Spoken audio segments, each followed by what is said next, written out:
मेरा नाम फ़ातिमा मीर है और मैं आगा खान यूनिवर्सिटी के अंदर पीडियाट्रिक इन्फेक्शस डिज़ीज़ की सेक्शन हेड हूँ। आजकल आप लोग अखबारों में सुन रहे होंगे कि तशन्नुज यानी कि डिफ्थीरिया के केसेस कराची के अंदर रिपोर्ट हो रहे हैं और सिंध के अक्रॉस रिपोर्ट हो रहे हैं। डिफ्थीरिया है क्या? डिफ्थीरिया एक बैक्टीरियल इन्फेक्शन है और ये बैक्टीरिया जो है इसको गला और नाक और सांस की ऊपर की सांस की नालियाँ जो हैं बहुत पसंद होती हैं। ये आप छींकें, लोग जो इन्फेक्टेड पर्सन है अगर वो छींक मारता है, अगर वो खांसता है, वो जरासीम वो हवा में छोड़ता है, आपके बच्चे उसको इनहेल कर सकते हैं। ये बैक्टीरिया उनके गले में जाके उनके नाक में जाकर घर कर लेता है, वहाँ पर डिवाइड और मल्टीप्लाई होता है, एक बुरा सोर थ्रोट प्रोड्यूस करता है।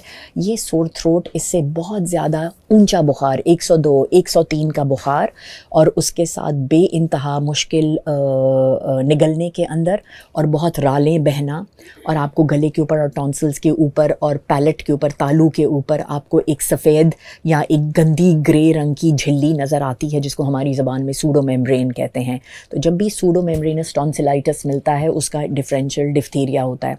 इस किस्म का गला जो है इसमें बच्चा बेइंतहा तकलीफ़ में होता है। माँ बाप तेज़ बुखार की वजह से निगल ना सकने की वजह से जनरली डॉक्टर के पास जाते हैं। अगर मेम्ब्रेन मिलती है तो आपके बच्चे को दाखिल होकर डिफ्थीरिया के लिए इवैल्यूएट होना चाहिए, जिसका मतलब है एक थ्रोट स्वाब भेज के डिफ्थीरिया की दवाइयाँ और एंटीटॉक्सिन मिलना चाहिए इनको। आपके बच्चे को पहले साल के अंदर जो मुख्तलिफ़ हुकूमत की तरफ से वैक्सीन्स मिलती हैं डिफ्थीरिया, उस पेंटावलेंट वैक्सीन, एक पेंटावलेंट वैक्सीन यानी कि 5 बीमारियों की एक मिली जुली वैक्सीन आपके बच्चे को 6 हफ़्ते, 10 हफ़्ते और 14 हफ़्ते पे मिलेगी। डिफ्थीरिया उसका हिस्सा है और ये किल्ड वैक्सीन होती है, ये एक एंटीटॉक्सिन है। डिफ्थीरिया अगर आप खुशकिस्मत हैं तो आपके बच्चे को हल्का डिफ्थीरिया हो सकता है जिसमें आप इतने बीमार नहीं होंगे। वो बच्चा जिसमें टॉक्सिन मीडिएटेड इफ़ेक्ट्स हों और वो वेंटिलेटर तक पहुँचे या फिर उसको उसका दिल जवाब ना दे जाए। लेकिन डिफ्थीरिया वैसे तो गला ख़राब करता है, सांस की नाली के अंदर एक झिल्ली प्रोड्यूस करता है, सांस की तकलीफ़ प्रोड्यूस करता है, लेकिन इवेंचुअली ये बैक्टीरिया जब आपके बच्चे के गले में या नाक के अंदर घर कर जाता है, ये एक टॉक्सिन प्रोड्यूस करता है। वो टॉक्सिन खून की नाली में जाके खून से पूरे जिस्म पे फैल के नर्व्स के ऊपर और हार्ट मसल के ऊपर एक पैरालाइजिंग इफ़ेक्ट कॉज करता है, जिसकी वजह से आपके बच्चे की सांस और दिल रुक सकते हैं। इस बीमारी को ठीक करने के लिए फिर हम 3 तरीके से जाते हैं। सबसे पहले एकदम से बच्चे की एंटीबायोटिक कोर्स शुरू करते हैं जो कि एक 2 हफ़्ते का एंटीबायोटिक कोर्स होता है और ये एरिथ्रोसिन या सादी पेनिसिलिन होती है। दूसरी चीज़ एंटीटॉक्सिन होती है। एक एंटीटॉक्सिन की डोज़ होती है जो कि बच्चे की बीमारी की एक्सटेंट यानी कि सिर्फ अगर गले के अंदर है तो हम 40,000 इंटरनेशनल यूनिट्स इंट्रावीनसली लगवाते हैं।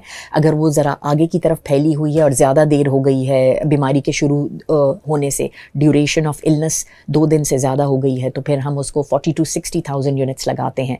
और अगर बच्चे में टॉक्सिन मीडिएटेड इफेक्ट्स प्रोड्यूस हो गए हैं तो फिर 60,000 to 100,000 इंटरनेशनल यूनिट्स लगते हैं। एक तो रेड अलर्ट होना चाहिए। कोई भी बच्चा जिसको बहुत बुरा गला और उसके साथ बहुत तेज़ बुखार हो रहा हो उसको एग्ज़ामिन ज़रूर करना चाहिए कि सूडो मेम्ब्रेन या डिफ्थीरिया की कोई साइंस एंड सिम्टम्स हैं कि नहीं।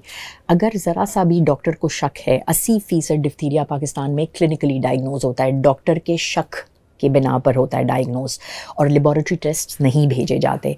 अगर डॉक्टर को ज़रा सा भी शक है कि डिफ्थीरिया है तो उनको करीबी हस्पताल जो कि बच्चों को देखता है और डिफ्थीरिया को मैनेज करता है वहाँ पर भेजना चाहिए।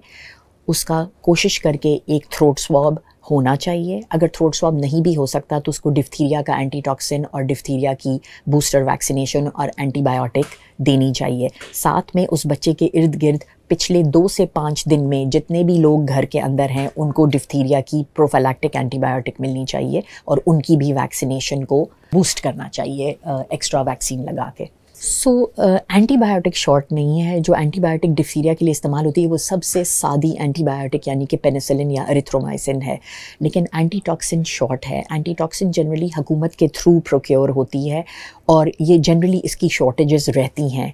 आजकल के दिनों में भी एंटीटॉक्सिन की काफ़ी शॉर्टेज है और बहुत मुश्किल से डॉक्टर्स को सबसे ज़्यादा तकलीफ़ एंटीटॉक्सिन अवेलेबल करने के लिए मरीज़ के लिए होता है।